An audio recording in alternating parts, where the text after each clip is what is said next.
وصال شریف آپ کا ہو گیا، قیامت تک حضور صلی اللہ علیہ وسلم کے ہم محتاج ہیں، ان کے وسیلے کے محتاج ہیں۔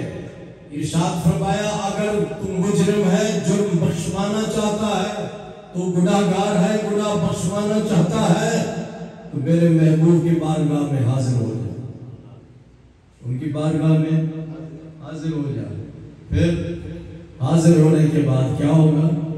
فرمایا فاستغفر اللہ، ان کی بارگاہ میں حاضر ہو کر عرض کر، اے مجرم تو عرض کر، گناہگار تو عرض کر، یا اللہ مجھے بخش دے، یا اللہ مجھے بخش دے۔ دوسری شرط یہ ہے، اور تیسری شرط یہ ہے فاستغفر لهم الرسول، کہ حضور صلی اللہ علیہ وسلم بھی اللہ تعالیٰ کی بارگاہ میں سفارش کریں کہ یا اللہ میرے اس امتی کو بخش دے، اس مجرم کو بخش دے، اس کو بخش دے۔ پھر کیا ہے؟ جب یہ تین شرطیں پوری ہو جائیں گی، آپ کی بارگاہ میں حاضر ہو جائے، حاضر ہو کر مجھ سے عرض کرے یا اللہ میرے گناہ بخش دے۔ تیسری شرط یہ ہے کہ آپ بھی دعا کریں کہ یا اللہ میرے اس مجرم امتی کے گناہوں کو بخش دے۔ پھر اللہ کیا فرماتا ہے؟ اللہ فرماتا ہے لَوَجَدُ اللَّهَ تَوَّابًا رَحِيمًا۔ آپ لوگ عربی تو نہیں جانتے ہیں اور نہ عربی گرامر جانتے ہیں، جو جانتے ہیں ان کو معلوم ہے کہ یہ لام تاکید کے لیے ہے، یعنی جب بات کو پکا کرنا ہو تو پھر لام استعمال کیا جاتا ہے۔ فرمایا لَوَجَدُ اللَّهَ تَوَّابًا رَحِيمًا، ضرور بالضرور اللہ تبارک و تعالی اس کی توبہ کو قبول کرے گا اور اللہ اس پر رحم فرمائے گا۔ کیا فرمایا؟ ضرور توبہ قبول کرے گا اور ضرور اس پر رحم فرمائے گا، یہ اللہ نے فرمایا۔ ایک تفسیر ہے، اس کا نام ہے تفسیر قرطبی۔ اس تفسیر قرطبی کے اندر یہ روایت موجود ہے اور اس کے راوی حضرت علی کرم اللہ تعالی وجہ الکریم ہے۔ جو میں روایت بیان کر رہے ہیں ذرا غور سے سنیے، اس کے راوی کون ہیں؟ حضرت علی کرم اللہ تعالی وجہ الکریم، اور آپ کے بارے میں حضور صلی اللہ علیہ وسلم نے ارشاد فرمایا انا مدینۃ العلم وعلی بابها، میں علم کا شہر ہوں، علی اس کا دروازہ ہے، علی اس کا دروازہ ہے۔ حضرت علی کرم اللہ تعالی وجہ الکریم ارشاد فرماتے ہیں میں حضور صلی اللہ علیہ وسلم کی قبر انور کے پاس موجود تھا، آپ کی قبر شریف کے، اور حضور صلی اللہ علیہ وسلم کو وصال فرمائے ہوئے ایک روایت کے مطابق 18 دن گزر چکے تھے۔ کتنا؟ 18 دن گزر چکے تھے۔ ایک دیہاتی شخص آیا، عربی میں اس کو عربی کہتے ہیں، دیہاتی شخص حاضر ہوا اور اس نے لوگوں سے پوچھا اے رسول اللہ صلی اللہ علیہ وسلم، کہ حضور صلی اللہ علیہ وسلم کہاں ہیں؟ مدینے والوں نے اس کو بتایا کہ آپ کا وصال ہو گیا ہے، آپ کا۔ پھر اس نے پوچھا این قبر رسول اللہ صلی اللہ علیہ وسلم، حضور صلی اللہ علیہ وسلم کی قبر شریف کہاں ہے؟ اس کو بتایا گیا، وہ حضور صلی اللہ علیہ وسلم کی قبر شریف پہ حاضر ہوا، قبر پہ حاضر ہوا۔ وہ قبر کہاں تھی؟ صابر خان ذرا غور سے سنیے بھائی، وہ قبر تھی حضرت عائشہ صدیقہ رضی اللہ تعالی عنہا کے حجرے میں، اور ساتھ جنت البقیع ہے کہ نہیں؟ جنت البقیع میں آپ کی قبر شریف نہیں بنائی گئی، بلکہ حضور صلی اللہ علیہ وسلم کی قبر مبارک حضرت عائشہ صدیقہ رضی اللہ تعالی عنہا کے حجرے میں۔ کیوں؟ جب حضور صلی اللہ علیہ وسلم کا وصال ہوا، صحابہ نے آپس میں مشورہ کیا کہ حضور صلی اللہ علیہ وسلم کو کہاں دفن کیا جائے۔ کسی نے کہا جنت البقیع میں دفن کیا جائے، کسی نے کہا کہ بیت اللہ شریف کے اندر دفن کیا جائے، ہر ایک نے اپنی اپنی تجویز پیش کی۔ تو حضرت ابو بکر صدیق رضی اللہ تعالی عنہ، حضور صلی اللہ علیہ وسلم نے ارشاد فرمایا لو كنت متخذا خلیلا غیر ربی لاتخذت ابا بکر خلیلا، اگر اللہ کے علاوہ میں کسی کو اپنا خلیل بناتا تو حضرت ابوبکر صدیق کو بناتا، اور یہ شرف ہے حضرت ابوبکر صدیق رضی اللہ تعالیٰ عنہ کو کہ تمام صحابہ میں سب سے پہلے جس نے اسلام قبول کیا وہ حضرت ابوبکر صدیق رضی اللہ تعالیٰ۔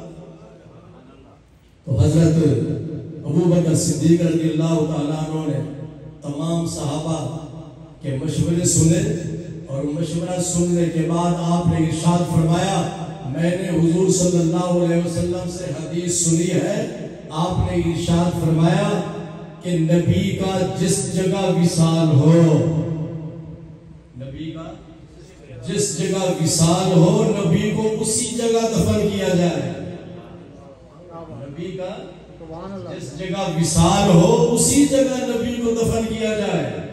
چونکہ حضرت حضور صلی اللہ علیہ وسلم کا وصال حضرت عائشہ صدیقہ رضی اللہ تعالیٰ عنہ کے حجرے میں ہوا، اسی لیے پھر حضور صلی اللہ علیہ وسلم کو ان کے حجرہ مبارک میں دفن کیا گیا۔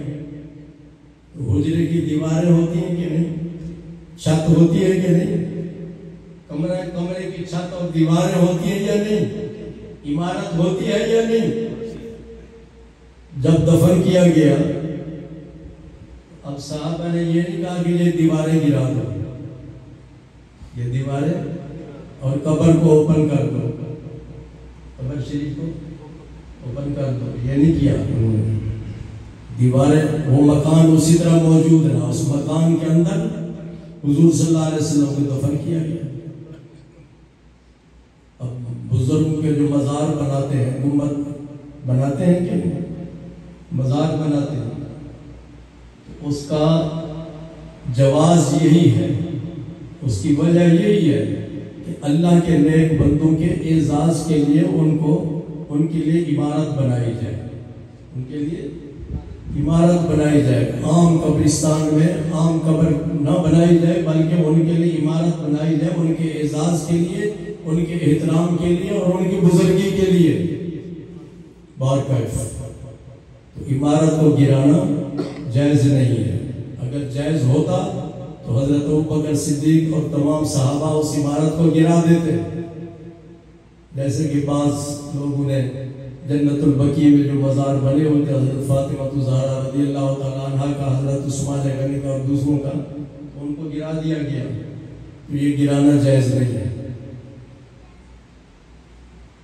تو حضرت ابوبکر صدیق رضی اللہ تعالیٰ عنہ کے مشورے کے مطابق حضور صلی اللہ علیہ وسلم کو وہیں دفن کیا گیا، حضرت علی موجود ہیں۔ تو وہ دیہاتی شخص حضور صلی اللہ علیہ وسلم کی قبر شریف کے پاس آیا اور آپ کی قبر شریف کے ساتھ لپٹ گیا، اور اس نے چند عربی کے شعر کہے۔ ایک شعر یہ، یا خیر من دفنت بالقاء اعظمہ فطاب بطیب ان القاء والوکم، اے ساری کائنات سے افضل جو اس جگہ دفن ہے، آپ کے خوشبو سے پورا علاقہ مہک رہا ہے۔ فطاب بطیب ان القاء والوکم، پورا علاقہ آپ کی خوشبو سے مہک رہا ہے۔ پھر دوسرا شعر اس نے کہا، نفس الفداء لقبر انت ساکنہ فیہ العفاف وفیہ الجود والکرم، میری جان آپ کی قبر شریف پر قربان، جی اس قبر شریف سے سخاوت اور پاک دامنی کے دریا جاری ہیں۔ یہ اس نے 2-3 شعر کہے، اور یہ 2 شعر اس وقت حضور صلی اللہ علیہ وسلم کی جالی مبارک پہ لکھے ہوئے ہیں۔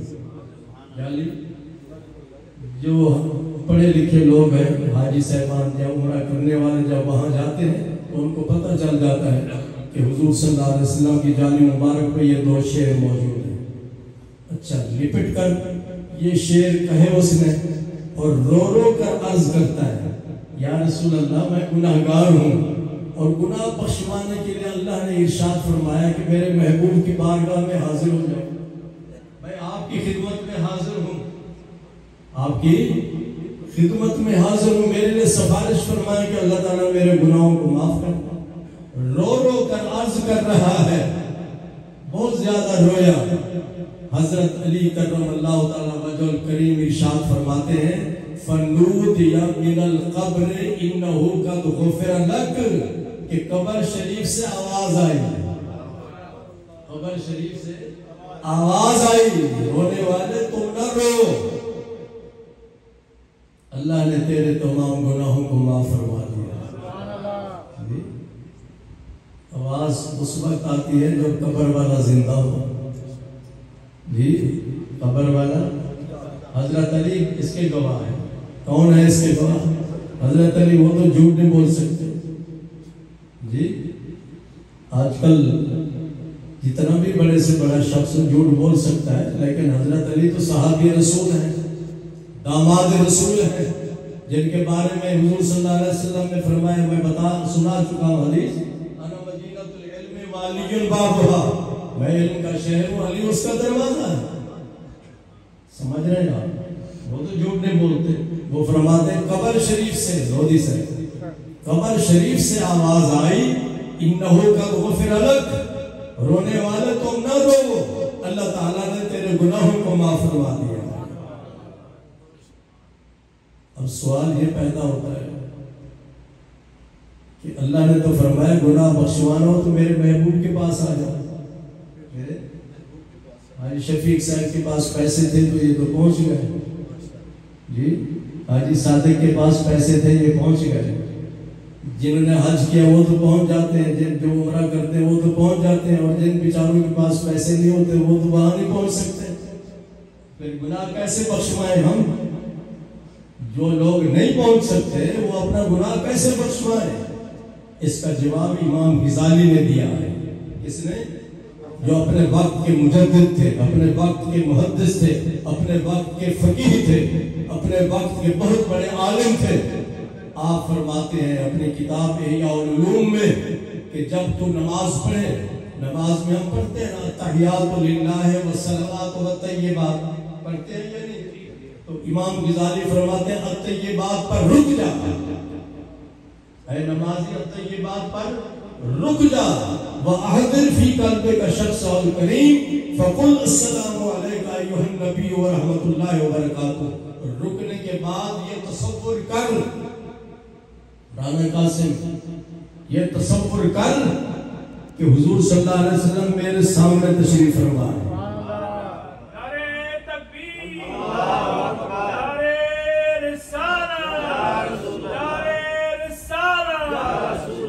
یہ تصور کر کے میرے آقا میرے سامنے ہے، پھر کہو السلام علیکہ ایہا النبی ورحمۃ اللہ وبرکاتہ۔ کیا معنی السلام علیکہ کا؟ آپ پر سلام ہو،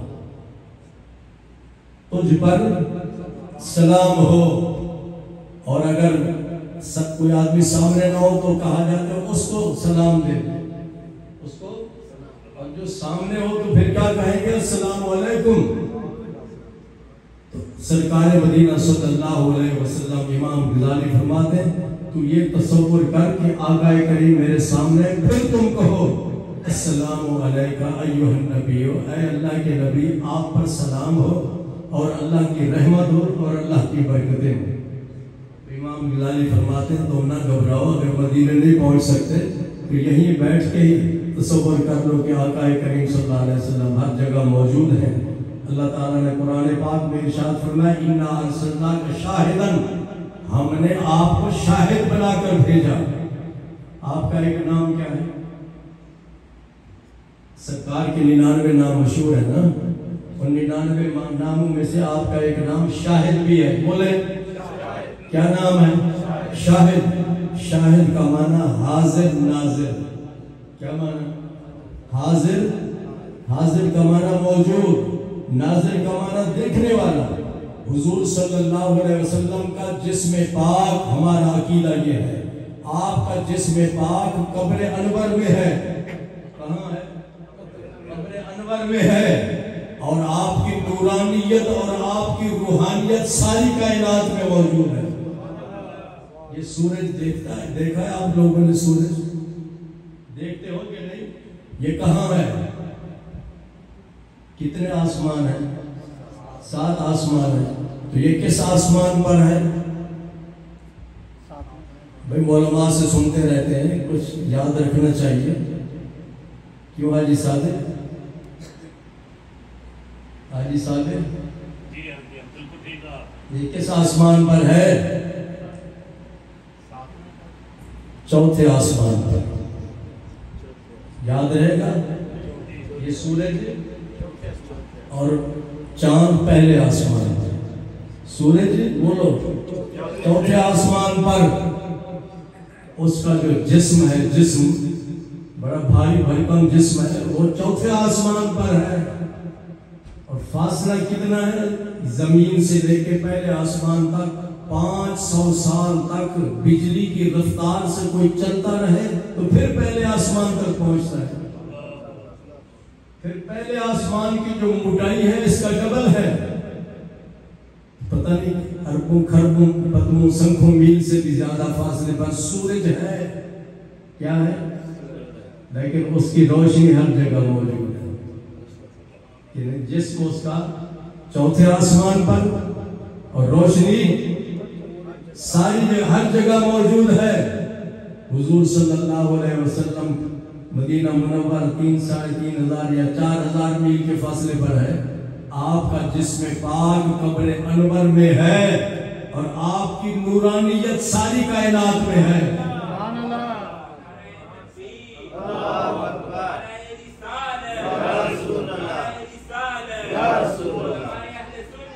قرآن کہتا ہے قد جاءکم من اللہ نور. قرآن کہتا ہے تمہارے پاس اللہ کی طرف سے نور آیا، وہ کتاب مبین، اور روشن کتاب. کیا آیا؟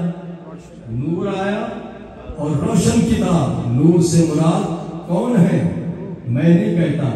حضرت ابن عباس حضور صلی اللہ علیہ وسلم کے صحابی، آپ فرماتے ہیں ہوا محمد صلی اللہ علیہ وسلم. اس نور سے مراد حضور صلی اللہ علیہ وسلم کی ذات پاک ہے. مطلب یہ ہوا کہ حضور صلی اللہ علیہ وسلم کا جسم پاک اپنے قبر انور میں موجود ہے، اور آپ کی نورانیت اور آپ کی روحانیت ساری کائنات میں موجود ہے، اور ساری کائنات کے لوگوں کو فیض پہنچا رہے ہیں. آپ کا فیض نہ پہلے ختم ہوا نہ اب ختم ہوگا. میرے آقا نے ارشاد فرمایا میری زندگی بھی تمہارے لیے بہتر ہے اور میرا وصال بھی تمہارے لیے بہتر ہے. زندگی میں بھی آپ اپنے گناہگار امتیوں کے لیے بخشش کی دعا فرماتے رہے، اور وصال کے بعد بھی آپ کی دعاؤں کا سلسلہ قیامت تک کے لیے جاری ہے.